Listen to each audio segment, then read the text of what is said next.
WordPress के अंदर काफ़ी ऐसी थीम होती है जो बाय डिफ़ॉल्ट थीम होती है, उसको आप कस्टमाइज़ नहीं कर सकते, लेकिन ऐसी काफ़ी थीम ऐसी अवेलेबल होती हैं, या फिर जो मैंने आप लोगों को वेबसाइट बताई वहाँ से अगर आप डाउनलोड करते हैं तो उसके लिए एक अलग से मेन्यू या तो यहाँ पे लास्ट में बन जाता है, उस थीम का नेम आ जाता है, या फिर सेटिंग के अंदर आ जाता है, या फिर टूल्स के अंदर। तो ये जो तमाम ऑप्शन अभी तक आप लोगों को मैंने पढ़ाए, पहले इनको ठीक से अंडरस्टैंड करें, ठीक इम्प्लीमेंट करें, और उसके बाद ही अगर आपके पास ब्लॉग नहीं है तो web.hco का जो फ्री ब्लॉग है आप उसको यूज़ कर सकते हैं, और वो ट्यूटोरियल आप मेरे youtube.com/mikitutes पे देख सकते हैं कि किस तरीके से। या फिर अगर आप यहाँ पे यूट्यूब पे आते हैं तो आपको देखने की ज़रूरत ही नहीं है, आप अगर यूट्यूब पे आएँ और यहाँ पे लिखें फ्री डोमेन एंड होस्टिंग, क्या free domain and hosting, just आपने यूट्यूब में लिखना है फ्री डोमेन एंड होस्टिंग। तो ये पहले, दूसरे, तीसरे, चौथे नंबर पे जो ट्यूटोरियल है free domain and hosting for WordPress site Urdu Hindi tutorial 2016, ये आपने ओपन करके 8 मिनट 2 सेकंड का ट्यूटोरियल ये आपने देख लेना। इसमें मैंने मेथड बताया कि किस तरीके से आपने फ्री डोमेन और होस्टिंग जस्ट लर्निंग पर्पज़ के लिए लेनी है। तो ले लें, तमाम ऑप्शन को यूज़ करें। जब आप यूज़ कर पाएंगे, फिर जब आप कोई भी न्यू थीम ऐड करेंगे, कोई भी प्लगइन ऐड करेंगे, और उसका ऑप्शन कहीं पे भी यहाँ पे आप ऐसे माउस को हावर करेंगे तो आ जाएगा, आपको डायरेक्ट पता हो जाएगा कि हाँ ये ऑप्शन तो न्यू है, क्योंकि जब तक मैंने ये वर्डप्रेस का बेसिक पढ़ा है उसमें ये ऑप्शन नहीं था। तो जहाँ पे भी अब ये लाजमी नहीं है, ये थीम वाले पे और प्लगइन वाले डेवलपर पे डिपेंड करता है कि वो लास्ट में एक अलग से इंडिविजुअली यहाँ पे मेन्यू छोड़ता है, जैसे सैफ वालों ने एक अलग ऑप्शन यहाँ पे छोड़ा है, या फिर वो सेटिंग के अंदर आपकी थीम के ऑप्शन को, कि आप किसी भी प्लगइन, किसी भी एक्सटर्नल चीज़ के ऑप्शन को यहाँ पे छोड़ते हैं। सेटिंग के अंदर, टूल्स के अंदर, यूज़र के अंदर, प्लगइन के अंदर भी छोड़ सकते हैं। तो ये तमाम थीम और प्लगइन पे डिपेंड करते हैं, लेकिन ज़्यादातर जो थीम होती है उनके ऑप्शन यहाँ पे आ जाते हैं, या फिर अपीयरनेस के अंदर आ जाते हैं। ठीक, तो इसका यहाँ पे आ गया है। थोड़ा सा आप जब थीम इंस्टॉल करेंगे उसके लिए आपको रिसर्च करनी होगी हर एक थीम के लिए अलग तरीके से। तो अब इसकी मैंने की है, खुद मुझे पता है, इसीलिए मैं इस पर क्लिक करता हूँ और आगे थीम सेटिंग पे क्लिक करता हूँ। इसके जो है इंपोर्ट डेमो डेटा या फिर डॉक्यूमेंटेशन, ये इतने ज़्यादा लाजमी नहीं है। ठीक है, डेमो डेटा तो अगर आप क्लिक करें इसको आप कर सकते हैं, वो इंपोर्ट कर सकते हैं, या जैसे हम बेसिकली ये जितनी भी चीज़ें इंपोर्ट या एक्सपोर्ट करने की हैं ये हम बैकअप के ट्यूटोरियल में अब सीखेंगे कि किस तरीके से आप पूरी वेबसाइट का अच्छा बैकअप बना सकते हैं और उसको फिर रिकवर कर सकते हैं, included theme, images, multimedia, everything. ठीक, तो वो हम अलग से उस पर बात करेंगे। तो इसीलिए इस पर अभी हमने जस्ट थीम सेटिंग पे फोकस करना है। थीम सेटिंग पे क्लिक करें। अच्छा, ये थीम सेटिंग हमारे पास आ गई। अभी देखें यहाँ पे सबसे पहले है फेविकॉन। मैं यहाँ पे कोई भी चीज़ सेट नहीं करूँगा, क्योंकि अगर मैं सेट करूँ तो आप लोगों के लिए बहुत बड़ा मसला बन सकता है। मैं जस्ट आप लोगों को बताऊँगा कि अगर इस चीज़ को हम यहाँ से चेंज करेंगे तो इससे क्या होगा, क्योंकि हर एक थीम के अलग रूल होते हैं। अब ये नहीं है कि आप सब, मेरे अभी तक कोर्स में तकरीबन 30 स्टूडेंट या इससे ज़्यादा, अब ये लाजमी नहीं है कि आप 30 स्टूडेंट सब आते हैं और एक ही थीम को लेना शुरू करते हैं और उसी पे काम करते हैं। हर एक अपनी चॉइस देखें और अच्छी चीज़ें मज़ीद न्यू रिसर्च करें। तो जब आप न्यू रिसर्च करेंगे आप लोगों लाजमी आप उनको ऐसी थीम मिलेगी जो कि मतलब उसकी सेटिंग इससे बिल्कुल चेंज होगी। लेकिन अगर ऑप्शन जो नेम आप लोगों के सामने भी मैं लेने जा रहा हूँ उनको मैं आसान तरीके से आप लोगों को बताऊंगा, समझाऊंगा, तो आपको वहाँ पे वो नेम कहीं भी नज़र आते हैं। शॉर्टिंग हर एक थीम की अलग से होती है। अब यहाँ पे जनरल सेटिंग है, हेडर सेटिंग है, पहले फेविकॉन है, ग्रेविटर है, तो हर एक की अलग अलग से होती है। ठीक, लेकिन अगर आप इन ऑप्शन पे समझ जाएं तो कहीं पे भी आपको ऑप्शन मिले आप उनको यूज़ कर सकते हैं। ठीक, सबसे पहले थीम लेआउट इसका बाय डिफ़ॉल्ट ये सिलेक्ट हुआ है। इसका मतलब ऐसे अगर इस पर आप और करें तो ये इधर आप देख सकते हैं ये एक फ्रेम बना हुआ है बिल्कुल वाइट कलर का, और बिल्कुल एग्जैक्ट जैसे इसने कहा है ऐसे हकीकत में फ्रेम बना हुआ है। ठीक, ये आप देख सकते हैं ये फ्रेम है और ये बैकग्राउंड। तो बॉक्स आप कर सकते हैं, फुल कर सकते हैं, जो भी आपने करना है। ठीक, लेकिन करने के बाद सेव चेंजेस करें, फिर इसको रिफ़्रेश करें तो आपको रिज़ल्ट मिल जाएगा कि आपकी सेटिंग कैसी हुई है। फेविकॉन मीन मतलब ये अहम होता है, इम्पोर्टेंट होता है। मैंने काफ़ी ऐसी साइट्स देखी हैं जिन पे अच्छी रैंकिंग है, वो अर्न भी करते हैं, ट्रैफिक भी चाहिए, सब कुछ है, लेकिन उन लोगों को अभी तक ये नहीं पता कि यहाँ से ये फेविकॉन चेंज करना चाहिए। उन्होंने इससे जो भी थीम इंस्टॉल की है उसका बाय डिफ़ॉल्ट जो होता है उन्होंने ये यूज़ किए। तो ये आपने चेंज करना है। और इसका जो साइज़ होता है वो 80 बाई 80 होता है। ये चीज़ें अपने पास पेपर लेके आप बेशक लिख सकते हैं या फिर ट्यूटोरियल को पोस्ट कर सकते हैं, ठीक। 80 बाई 80, ज़्यादा से ज़्यादा 100 बाई 100, इससे ज़्यादा अगर आप करेंगे तो वो यहाँ पे शो नहीं होगा, ब्राउज़र सपोर्टेड नहीं करते। तो ये जो साइज़ होता है ये कितना 80 बाई 80 मीन 80 पिक्सल हाइट और 80 पिक्सल इसकी वो होती है, विड्थ होती है। ग्रेविटर ये हो गया तो इसको आपने यहाँ पे फिर चेंज करने की ज़रूरत नहीं है, ये उसी की बात कर रहे हैं। आथर के बारे में बात कर रहे हैं कि अगर वहाँ पे अवेलेबल नहीं हो तो आप यहाँ से अपलोड कर सकते हैं, ये शो होगा, लेकिन हमने अपलोड कर दिए हैं।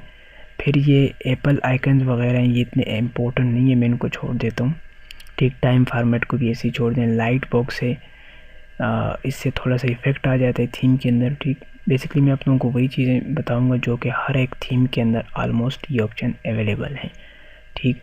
वर्टिकल और हॉरिजॉन्टल, ये भी उसी लाइट बॉक्स की बात हुई। अच्छा, ये जो है ब्रीड क्रम्स, ये बहुत ही इंपॉर्टेंट है। अगर ये यहाँ से इनेबल होगा तो आपकी जो वेबसाइट के पोस्टें हैं वो गूगल में, जैसे मैं लिखता हूँ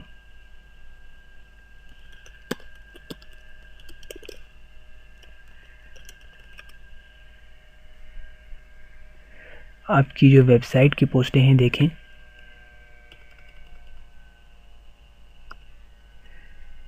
website.com और उसके बाद एक ऐसा ये ब्रीड कम्स ये लग जाएगा और उसके बाद आगे दोबारा ये, और आपकी कैटेगरी और पेज, पूरा टाइटल यहाँ पे परमालिंक शो नहीं होगा जैसे कि बाकियों का होता है। ये आप देख सकते हैं इसका पूरा परमालिंक शो रहा है, लेकिन अगर ऊपर इसका आप देखें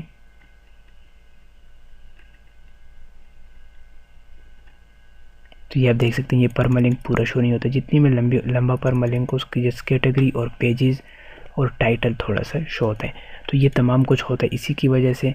और ये अगर आप यहाँ पे किसी चीज़ पे क्लिक करते हैं तो आपके पास यहाँ पे भी ये शो होगा, देखें अभी होम, ये आपको बताता है यूज़र को कि ये आप होम पे आए हैं। उसके बाद आपने फिर इस कैटेगरी पे या फिर इस लिंक पे क्लिक किया, ब्लैक हाउ टॉप पोस्ट, तो ऐसे वो वापस क्लिक भी कर सकता है। जितना भी आगे जाएगा ऐसे यहाँ पे एक ब्रीड क्रम्स बनते जाएंगे। तो ये आप इनेबल कर सकते हैं। और इसके लिए जो है ये आप ये सिंबल चेंज भी कर सकते हैं। हेडर कोड में मोस्टली हम लोग वो ऐड करते हैं, गूगल प्लस का कोड ऐड करते हैं वेरिफिकेशन के लिए, सॉरी गूगल प्लस का नहीं, गूगल वेब मास्टर का और गूगल एनालिटिक का। और ऐसे बाकी जब वेब मास्टर में हम अपनी वेबसाइट को ऐड करते हैं तो हमें कहते हैं कि आप इस कोड को लेके हेडर में पोस्ट करें, तो हम आते हैं फिर हेडर के अंदर इधर उस कोड को पोस्ट करते हैं। लेकिन ये हर एक थीम के अंदर ये फीचर अवेलेबल नहीं होता। फुटर कोड में भी ऐसी कुछ चीज़ें होती है, HTML का कोड। बाकी आप फुटर को यहाँ से कस्टमाइज़ कर सकते हैं। जस्ट आप ऐसे कोड अगर हों तो वो आप इधर पेस्ट करें। कोई भी सेटिंग मतलब यहाँ पे जब आप चेंज कर सकते हैं करते हैं कोई भी ऑप्शन, तो उसके बाद यहाँ पे लास्ट में आए और सेव चेंजेस आपने लाजमी करनी, अदरवाइज ये सेटिंग आपकी नहीं होगी। हेडर सेटिंग है, हेडर के अंदर यहाँ पे लोगो सेटिंग है, ठीक। कस्टम इमेज लोगो, आप इसको डिस्प्ले साइट टाइटल कर सकते हैं, मीन जो आपकी वेबसाइट का टाइटल होगा वो यहाँ पे शो होगा। लेकिन अभी ये कस्टम इमेज लोगो कुछ भी नहीं है, तो सैफ ने अपना लोगो शो कर दिया। आप यहाँ से लोगो अपलोड कर सकते हैं। अब लोगो का साइज़ यहाँ पे इन्होंने लिख दिया है 196 पिक्सल, 196 इसकी वो होनी चाहिए, हाइट होनी चाहिए, सॉरी विड्थ होनी चाहिए, ठीक। राइट टू लेफ़्ट या लेफ़्ट टू राइट, जिसको हम हॉरिजॉन्टल कहते हैं। और जो वर्टिकल है वो 60 पिक्सल। अच्छा, इसका मैं आप लोगों को सिंपल सा वो दूँ तरीका बताऊँ कि स्क्रीनशॉट सॉफ्टवेयर जो भी आपके पास अवेलेबल हो उसको ऐसे लें, यहाँ से सिलेक्ट जिधर तक आप लोगो ऐड करना चाहते हैं। अभी इसको सेव करें इसको, ठीक। सेव करने के बाद आप जाके इस इमेज को, ये जो यहाँ पे आपने सिलेक्शन दी है 209 है, 109, जितनी भी आपकी यहाँ पे, इसको फ़ोटोशॉप में ऐड करें और इसके ऊपर लोगो बना दें, ठीक है। इसी साइज़ का लोगो बना दें बिल्कुल एग्जैक्ट। और यहाँ पे आप खुद ही ऐसे स्क्रीनशॉट के ज़रिए आप ऐसे कर सकते हैं कि भाई इतना लोगो आएगा और इससे मैंने बाहर नहीं जाना। फिर यहाँ पे जब आप आएंगे अपलोड करेंगे बिल्कुल एग्जैक्ट बहुत अच्छे साइज़ का लोगो, जितना इस जगह की ज़रूरत होगी वो यहाँ पे आ जाएगा। तो लोगो आपने ऐसे अपलोड करना है। लोगो का मार्जिन वगैरह जैसे इन्होंने लिखा हुआ है, लोगो मार्जिन टॉप है, इसका मार्जिन भी आप यहाँ से दे सकते हैं, ठीक। जो इम्पोर्टेंट चीज़ें वो मैं वहीं आप लोगों को बताने जा रहा हूँ। टॉप मेन्यू, जैसे यहाँ पे मेरी वेबसाइट का टॉप मेन्यू है, तो वो अगर आप शो नहीं करना चाहते, आप यहाँ से इसको अनचेक कर सकते हैं। आपकी वेबसाइट का जो टॉप मेन्यू है ये वाला, ये शो नहीं होगा यहाँ से। अच्छा, ये जो थीम की मैं भी कस्टमाइजेशन कर रहा हूँ, ये मैं इधर से कर रहा हूँ। काफ़ी लोग होते हैं वो CSS से करते हैं, जैसे मैंने आप लोगों को बताया।